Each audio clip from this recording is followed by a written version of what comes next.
అనే వ్యక్తికి వనసరపురం లిమిట్స్లో పెయింట్ షాప్ ఉంటుంది. అతని దగ్గర ఎవరైతే రాజశేఖర్ అనే వ్యక్తి 3,000 సంబంధించిన పెయింట్ మెటీరియల్ తీసుకుపోవడం జరుగుతుంది. అట్టి పెయింట్ మెటీరియల్ 2,000 ఇవ్వడం జరుగుతుంది. ఒక 1,000 రూపాయలు బకాయి ఉంటాడు. ఆ బకాయి సంబంధించిన విషయంలో 9/9/25 రోజు భాగీరథ దగ్గర గొడవ అవుతుంది. ఈ రోషి యాదవ్ అఖిల్ని ఎవరైతే రాజశేఖర్ ఉంటాడో అతను ఫ్రెండ్స్ కొట్టడం జరుగుతుంది. అటు ఫిర్యాదు మేరకు 9వ తారీఖు కేసు చేయడం జరుగుతుంది.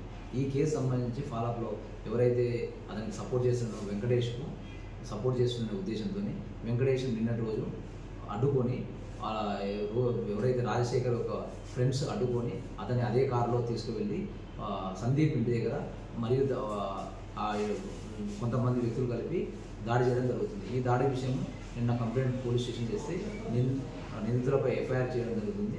కొంతమందిని అదుపులోకి తీసుకొని వాళ్ళని అదుపులో ఉంచడం జరుగుతుంది.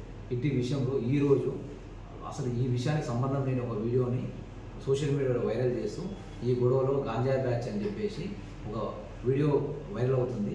అట్టి వీడియోకు ఈ కేసులకు ఎలాంటి సంబంధం లేదు.